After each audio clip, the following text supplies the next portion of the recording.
The Ticket. Friday, 5 o'clock, Prater on the ball game. Almost 2-year weekend. If you're with us, we appreciate you. AM, FM, online, on our app, on your phone. Plenty of good stuff there, Prater.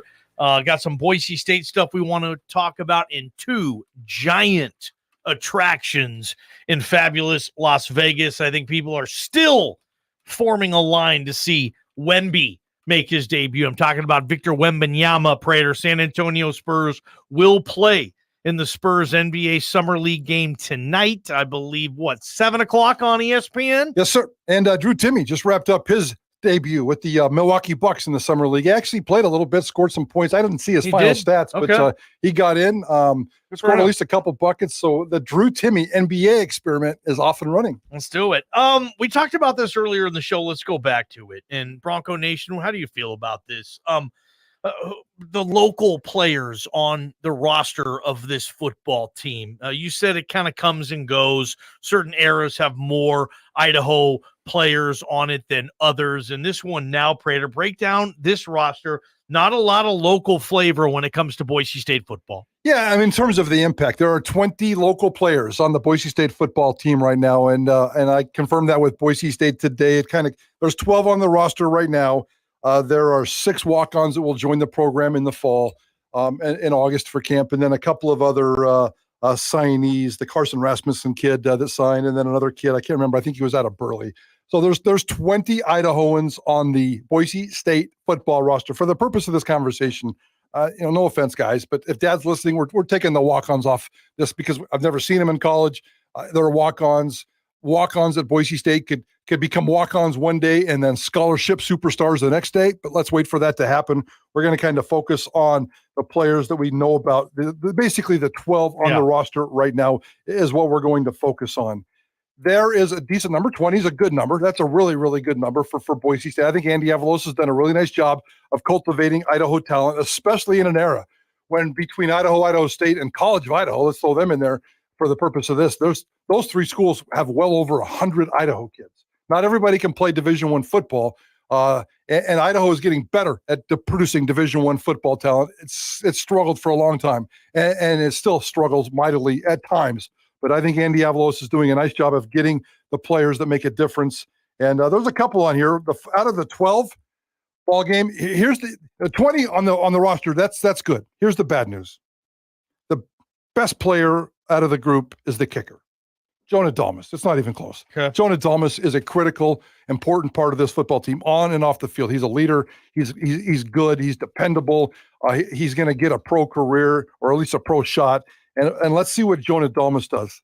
After that ball game, there are 11 Idahoans on this roster who may not even make an impact on this football team at all. Yeah, and that, I mean, to me, if I was a big Boise State fan, that wouldn't bother me that there's not a lot of local talent on the team. I mean, 20, 30 years ago, there was. 20, 30 years ago, the program was built differently, Prater. Now you go out and you get the best players you can, the most talented players you can, really regardless of where they're living. I don't know if other people feel differently. You can text or call us if you do. If you would prefer more Idaho players on your football team, tell us about it. But Prater, after Jonah Dalmas, I did a breakdown.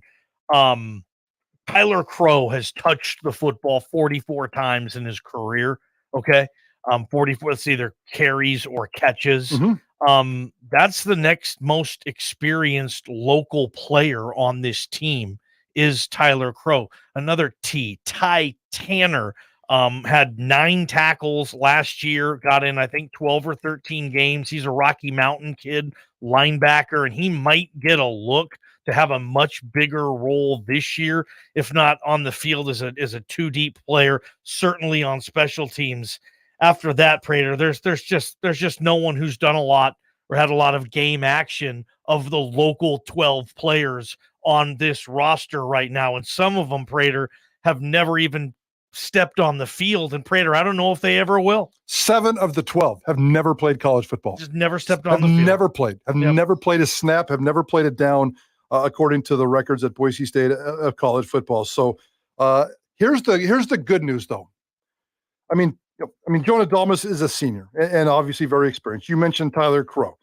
He's also a redshirt senior. You said he's touched the ball 44 times. I'm not sure he's going to touch the ball 4 times this year. Okay. That might be a little bit of an exaggeration, but Tyler Crow is certainly RB option number 3 at best, maybe number 4, depending on how it shakes out. And certainly they don't need him catching balls. So he'll contribute to this football team, but Tyler Crow is not going to be any kind of a productive impact player in my mind. Ethan Makita is also, he's a running back. He's played in a couple of games for Boise State, probably on special teams. And then you mentioned Ty Tanner. Ty Tanner played in 12 games last year. Yeah. He is the only one that makes, I keep a seating chart during the entire offseason and talk to the coaches as much as I possibly can. And out of all the locals outside of, Tyler Crow is deep on my seating chart at running back, and obviously Jonah Dalmas is there, but Ty Tanner is the only other one that made the seating chart. He's the only other guy in the depth chart for me. And I think he's going to get some kind of a chance. Where he plays, I don't know if he can play weak or Mike, which side of linebacker he's going to play. I know they were experimenting with a lot of linebackers and moving them around in the spring. So I think Ty Tanner, we're going to see a lot of Ty Tanner this fall. There's no doubt about that. But everybody else, no. And we're getting to the Austin Bolt angle here just in a second. Here's the good news, though. Redshirt freshman, redshirt freshman, redshirt freshman, redshirt freshman, redshirt sophomore, redshirt sophomore, redshirt freshman, redshirt freshman. There's a redshirt junior, that's Austin Bolt, and a redshirt sophomore. Every single one of these kids, most every single one of these kids on this football team has 3, 4, 5 years of college football to be played. They're very, very young. It's almost like Andy Avalos came in and said, where's all the Idaho kids? And Brian Harsin did a decent job of cultivating the Idaho kids, but probably not as well as Andy Avalos has made it an emphasis over his 2 years at Boise State and going into his 3rd. So I think he's picked up the numbers, and these are all young kids, all promising young kids. And I think eventually, if we had this conversation 2 or 3 years down the road, these kids are going to be impact players. This year, not going to happen. All right, that's some hope. Yeah, there's some hope. Maybe one of those walk-ons too that we didn't mention. At some point, there are the walk-on stories who end up getting scholarships at some point. Yep. Who knows there too? It won't be this year, but eventually, yeah, that's the whole purpose. Grab those guys and grow. I want to talk Austin Bolt because he had a star name in this town, especially if you're at KTIK when his pseudo agent John Patrick is in the building. I mean, JP was a big Austin Bolt fan, thought he'd have a big role, make an impact on this team, and maybe he would have had he stayed healthy, but that just hasn't been in the cards. We do have, again, this is an up to the second update basically on Austin Bolt from JP here in a second. Yeah, and I'll let you read, or maybe JP can read it, but the background here is that Austin Bolt got hurt last year. Austin Bolt, after January rolled around, left the football team. He was never removed from the roster, but he left the football team mostly because he couldn't play football. He had a serious leg issue. JP is going to give you the details here. And they just basically said, go away and get yourself healthy. Go away and get yourself right and kind of do it. So he hasn't been around at all. The official word from Boise State this spring was he's on the roster, but he's not with the team. And we were very curious about that. And you and I were talking yesterday about what's the update with Austin Bolt? What's going on? Has he been around the team right now? Is he going to quit? Is he going to play? Is he going to move? Kids today have so many different options. This is his 4th year, I believe, and he's still never caught a pass. Bolt, still never caught a pass. He has not caught a pass. I think he has 7 tackles. Those are all special teams tackles that he's made. Yeah. So he just has not made a roll, and he'll get last year back if he for a medical, but that won't happen until he applies for it. So you're right. He could technically be viewed as a 4th year sophomore. Yep. Because he gets COVID back and he'll get next year back. But who knows if Austin Bolt wants to continue playing or where Austin Bolt wants to continue playing. Yeah, we all saw it in spring, Prater. Austin Bolt was not on that team. He wasn't in practice. Nope. He wasn't even there during the spring game. Walking around in a boot or something. He was removed from the team. And he was still on the roster, though. JP, you found out some news today regarding Austin Bolt. I did. I spoke with Austin's mom. I've known the parents for a number of years since back in Optimus days. But, a couple of months ago, the leg break, there was 2 breaks. And the longer bone, I can't remember if it was tibia or fibia, had a rod put in it. And it was giving him problems. We brought that information to you a couple months ago. Well, they were contemplating taking the rod out. They did that.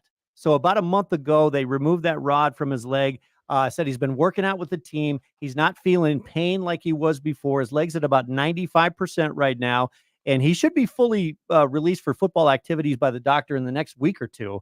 95% is basically the benchmark. And like I said, he's not feeling any pain. He's been playing basketball. He's been playing softball without any issues. And his mom told me that he's looking forward to getting back with the team 100%. Nice. That's very encouraging. That's very encouraging. I mean, we all beat up Austin a little bit just because of the hype didn't match the production and the reality. And but great kid, unbelievable athlete. Everybody says he's the fastest player on the team, the best basketball player on the team. Here he is 4 years later, hasn't done anything to contribute to the team, and he's still going through massive rehab, and this did not sound like a fun issue. I mean, putting a rod in your leg, getting the rod out, and just having those kinds of issues, that sounds kind of scary. So yeah, it does. I mean, there's 12 wide receivers. I mean, going back to my seating chart, there's 12 wide receivers on this football team. Right now, I have Austin Bolt dead last. Yeah. Just because the unknown. He can climb very, very fast, but he's not going to break, I don't think, the top five. Cobbs, Caples, Bowens, McAllister, and Prince Strawn are going to be your top five wide receivers.